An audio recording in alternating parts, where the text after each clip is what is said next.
تو میں آپ کو آج کچھ وظیفے سے شیئر کروں گا جو کہ ہماری زندگی کو واقعتاً بدل سکتی ہے. اور پہلا جو وظیفہ ہے وہ ہے اللہ کا تقوی اختیار کرنا.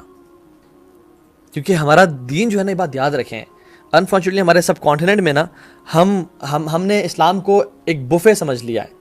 میں جس چیز کو چاہوں اٹھا لوں، جس چیز کو چاہیں چھوڑ دوں. اسلام از ناٹ اے سیلڈ بار اور اے بفے کہ جو چیز مجھے پسند آ رہی میں اس کو اٹھا لوں اور جس کو میں پسند نہیں آ رہی اس کو میں چھوڑ دوں. ہم کس طرح کے مسلمان بن چکے ہیں کہ آج رات جی ناچ گانا ہوگا عشاء کی نماز کے بعد. نمازیں بھی پڑھنی اور ناچ گانے بھی کرنے ہیں.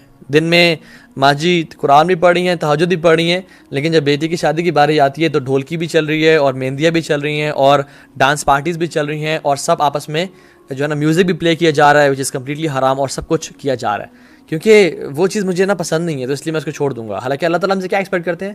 یا ایھا الذین آمنوا ادخلوا فی السلم کافہ، اے لوگوں جو ایمان لائے ہو، ادخلوا فی السلم کافہ، اسلام میں پورے کے پورے داخل ہو جاؤ. یہ 50-50 دین نہیں چلے گا، یہ بفے کا کانسیپٹ اسلام میں نہیں چلے گا. سو دا فرسٹ وظیفہ از تقوی آف اللہ سبحانہ و تعالیٰ. اللہ تعالیٰ اچھا تقوی کا مطلب کیا ہے؟ چلو آپ کو پہلے یہ بتاتا ہوں. تقوی کا مطلب یہ ہے کہ گناہوں کو چھوڑنا اور نیک اعمال کرنا، نیکیوں کی طرف آگے بڑھنا، فرائض کو پورا کرنا. نوافل کی بات نہیں کر رہا، فرائض کو کم از کم پورا کرنا اور ہر قسم میں گناہ سے بچنا، یہ تقوی ہے. ابو ہریرہ رضی اللہ تعالیٰ عنہ سے پوچھا گیا کہ تقوی کیا ہے؟ تو انہوں نے اس شخص سے پوچھا، کاؤنٹر کوشچن کیا کہ تم کبھی ایک ایسے راستے سے گزرے ہو جہاں پہ کانٹے ہی کانٹے ہوں، جہاں پہ جھاڑیاں ہوں، تو تم کس طرح گزرتے ہو اس راستے سے؟ تو انہوں نے کہا کہ میں اپنے کپڑوں کو بہت سنبھال کے اور سمٹ کے گزرتا ہوں اور ہر کانٹے سے بچتا ہوں، کہیں وہ کانٹا چبھ نہ جائے اور میرے کپڑے پھاڑ نہ دے، مجھے زخمی نہ کر دے. تو انہوں نے کہا ہاں یہی تقوی ہے کہ تم اپنی زندگی کا راستہ اس طرح گزارو کہ ہر ایک گناہ سے کانشیس رہو اور اس گناہ سے بچنے کی کوشش کرو. یہ تقوی ہے. اللہ اکبر، کتنے پیار سے سمجھا اور کتنے اچھے طریقے سے سمجھایا. اور اللہ سبحانہ تعالیٰ کہتے ہیں وَاتَّقُوا اللَّهَ وَيُعَلِّمُكُمُ اللَّهُ، تم تقوی اختیار کرو، تمہاری زندگی میں جو مصیبتیں ہیں، مشکلات ہیں، تمہیں پتہ نہیں ہے کہاں جانا، اللہ تعالیٰ تمہیں گائیڈ کر دیں گے، تمہیں سمجھا دیں گے، تمہیں راستہ دکھا دیں گے. وَاتَّقُوا اللَّهَ وَيُعَلِّمُكُمُ اللَّهُ، تمہیں اللہ تعالیٰ سمجھا دیں گے، بتا دیں گے کہ اصل راستہ کون سا ہے. وَاللَّهُ بِكُلِّ شَيْءٍ عَلِيمٌ، اور اللہ تعالیٰ ہر چیز کو جاننے والے ہیں. علام الغیوب تمہیں راستے کی طرف گائیڈ کر دے گا. اور سبحان اللہ، اس طرح کی بہت ساری قرآن کی جو ہے نا وہ آیات ہیں جس کو ہم ذکر کرتے ہیں. پہلی سورۃ طلاق کی آیت، وَمَن يَتَّقِ اللَّهَ يَجْعَل لَّهُ مَخْرَجًا، جو بھی اللہ کا تقوی اختیار کرتا ہے، يَجْعَل لَّهُ مَخْرَجًا، اللہ تعالیٰ اس کے لیے مخرج بنا دیتے ہیں. فار ایگزامپل، اگر یہ جو آفس ہے، یہ اس پہ اگر دروازہ ہے نا، دیر از آلریڈی اے مخرج، لیکن امیجن میں ایسی جگہ پھنس گیا ہوں جہاں پہ کوئی مخرج ہی نہیں ہے، وہاں سے بھی اللہ تعالیٰ مخرج کا راستہ بنا دیتے ہیں، مینز این ایگزٹ بنا دیتے ہیں جہاں سے میری لائف میں اس کو آرام سے سوائپ کر کے میں نکل جاؤں گا. وَمَن يَتَّقِ اللَّهَ، مئی کا مطلب ہے کیا ہے؟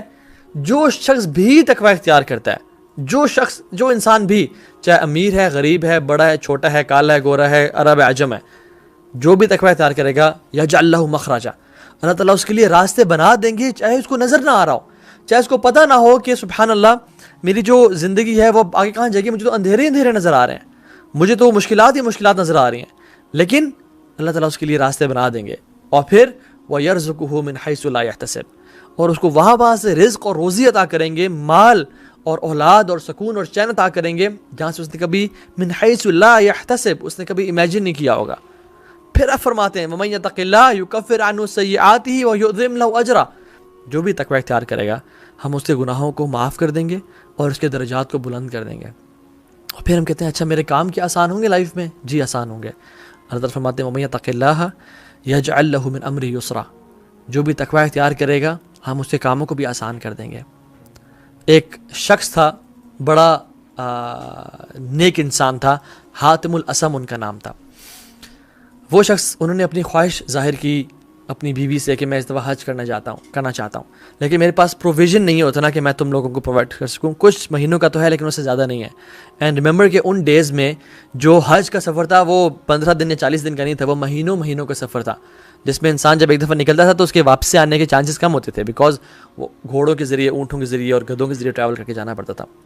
تو سبحان اللہ، وہ جب انہوں نے بات کی تو ان کی بیوی نے کہا کہ ٹھیک ہے اگر آپ کے پاس پروویژنز نہیں ہے تو پھر آپ رک جائیں، نہ جائیں، اور کیا ہو سکتا ہے. یہی ہمیں سے ہر بندہ جواب دیتا ہے نا. لیکن his daughter was very special, she was intelligent in smart. انہوں نے کہا بابا آپ جائیں، ان اللہ هو الرزاق ذو القوۃ المتین، ہمارا رب بڑا رزاق ہے, ہر چیز پر قادر ہے, وہ ہمیں رزق دے گا, آپ جائیں, اپنے ارادہ کیا تو نکلیں. ہی ٹوک کریج فرام ہر اسٹیٹمنٹ, اور وہ نکل پڑے. اور جب وہ نکلے تو کچھ مہینوں بعد پروویژنس ختم ہو گئیں, اور پھر ماں نے اپنی بیٹی کو تانا دے کے کہا, ہاں جی یو بگ ماؤتھ, بڑی بڑی باتیں کر رہی تھی نا کہ یہ ہو جائے گا وہ ہو جائے گا, آپ جائیں, اب کدھر ہے کھانے پینے کا, ہمارے پاس تو کچھ ہے ہی نہیں. اور اس کی سبلنگز اس کو تانے دے رہے تھے. تو شی وینٹ ٹو ہر روم, اور پھر اس نے کہا, اللہم انت قلت وقولک الحق, یا اللہ آپ نے کہا ہے اور آپ کا جو قول ہے وہ سچا ہے. ومن یتق اللہ یجعل لہ مخرجا ویرزقہ من حیث لا یحتسب, کہ جو بھی اللہ کا تقوی اختیار کرتا ہے اللہ تعالیٰ آپ اس کے لیے راستے بنا دیتے ہیں, اور اس کو وہاں سے رزق و روزی عطا کرتے ہیں جہاں سے اس نے کبھی امیجن نہیں کیا ہوتا. اینڈ سبحان اللہ, as soon as she makes this دعا, اور اپنے ہاتھ اٹھا کے اللہ کے سامنے اس نے اپنی فریاد رکھی, اس کے گھر کا دروازہ نوک ہوتا ہے, اور وہ باہر دیکھتی ہے کہ جو شہزادہ ہوتا ہے, جو بادشاہ ہوتا ہے, اس کا انٹراج گزر رہا ہوتا ہے, اور بادشاہ کے انٹراج کے پاس پانی ختم ہو جاتا ہے. تو بادشاہ پانی ڈیمانڈ کرتا ہے, تو جب پانی ختم ہوتا ہے تو کہتا ہے کسی کے گھر سے جا کے پانی لے کے آؤ.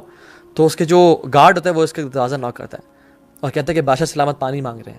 تو کیا ہوتا ہے کہ وہ جاتی ہے اور اس پانی کو بڑا ڈیکوریٹ کرتی ہے, کیونکہ حدیث میں کیا آتا ہے, انزلوا الناس منازلہم, لوگوں کے رتبے کے حساب سے ان کو ٹریٹ کیا کرو, ان کو عزت دیا کرو. تو وہ اس کو بڑا اچھا ڈیکوریٹ کر کے اس کو پریزنٹ کرتی ہے. اور سبحان اللہ, اللہ سبحانہ و تعالیٰ نے اس پانی میں اس بادشاہ کے لیے ڈیلائٹ اور ایک سکون رکھ دیا. جب اس نے پیا تو اس نے کہا کہ یہ کس کے گھر سے آیا ہے, this water has really some thing special and delight. تو اس نے کہا کہ یہ وہ جو دا فیمس عابد حاتم الاسمی گھر سے آیا ہے. تو انہوں نے کہا اچھا اسی گھر سے آیا, تو سب اس کو سلام کرتے ہیں. تو انہوں نے کہا نہیں وہ تو حج پہ گئے ہوئے ہیں. کہتے ہیں اچھا حج پہ گئے ہوئے, تو پھر ان کے گھر والوں کی رسپانسبلٹی ہمارے اوپر ہے, وہ ہمارے مہمان ہیں. اور پھر انہیں گھر کے وہ قریب گیا, اور اس ٹائم پہ گولڈ کے کوائنس کے نا کچھ سیکس ہوتے تھے جس سے ہم بند کرتے تھے, تو اس نے نکالا اور اسے گھر میں پھینکا, اور پھر فرمایا کہ جو شخص مجھ سے محبت کرتا ہے, do as what I have did, جو میں نے کیا اسے کرو. تو پھر سب سبحان اللہ انٹراج نے ان کوائنس کو نکالا اور اسے گھر میں پھینک دیا, اور کچھ ہی دیر میں وہ ڈھیر اکٹھا ہو گیا. تو وہ لڑکی جو تھی وہ رونے شروع ہو گئی. تو اس کی ماں نے کہا کہ تمہارے پہ تف ہے, اور عجیب ہو تم, جب ہمارے پاس کچھ نہیں تھا تم مسکرا رہی تھی, اللہ نے ہم پہ بارش کی سونے چاندی کی بارش برسا دی, اب تم رو رہی ہو. تو کہتی ہے کہ سبحان اللہ, ایک انسان نے ہم پر رحمت کی اور نظر کرم کی, تو ہمارے گھر میں سونا اور چاندی بھر گیا ہے. امیجن جب ذو العرش المجید اور فعال لما یرید ہم پہ نظر کرم کریں گے تو ہمارا کیا بنے گا. دس از واٹ ریئلی ہیپنز جب ہم لوگ اللہ تعالیٰ کا تقوی اختیار کرتے ہیں. اللہ تعالیٰ کے لیے یہ بات یاد رکھیں کہ کچھ بھی مشکل نہیں ہے, اللہ تعالیٰ کے لیے ہر چیز آسان ہے. لیکن دا پوائنٹ از کہ ہم میں سے کون لوگ ہیں جو واقعی میں اللہ تعالیٰ کا تقوی اختیار کرنے والے ہیں, اور اللہ سبحانہ و تعالیٰ ان لوگوں سے محبت کرتے ہیں جو تقوی اختیار کرتے ہیں. فإن اللہ یحب المتقین, کہ اللہ سے محبت کرتے ہیں. امیجن آپ کا بیٹا یا آپ کی بیٹی یا آپ کا چھوٹا بھائی بہن آ کے کہے کہ بھائی میں آپ سے بہت پیار کرتا ہوں, آپ کے اندر کیا فیلنگز ہوتی ہیں. امیجن آپ کے والد صاحب جن کی آپ بہت رسپیکٹ کرتے ہیں وہ آپ سے کہیں کہ بیٹا میں تم سے بہت پیار کرتا ہوں, I am really proud of you, آپ پہ کیا فیلنگز ہوں گے. امیجن آپ کے استاد, آپ کے شیخ whom you look up to, وہ آپ سے کہیں کہ you are a great student and I am proud of you, I am proud to have students like you, آپ کے اندر کیا فیلنگز ہوں گی. سبحان اللہ. امیجن رسول اللہ صلی اللہ علیہ وسلم آپ سے کہیں کہ آئی لو یو. مجھے معلوم ہے کہ ہمیں سے ہر کوئی ہر چیز قربان کرنے کے لیے تیار ہو جائے گا ان اسٹیٹمنٹس کو سننے کے لیے اللہ کے نبی کی زبان سے. کیا فیلنگ ہوگی. امیجن اللہ سبحانہ وتعالیٰ سیز آئی لو یو, اور اللہ تعالیٰ کہتے ہیں ہر انسان کے لیے جو شخص تقوی اختیار کرنے والا ہے, ان اللہ یحب المتقین, اللہ تعالیٰ کہتے ہیں میں متقیوں سے بہت محبت کرتا ہوں. تو کیا میں اور آپ کوشش نہ کریں کہ ہم متقی بن جائیں.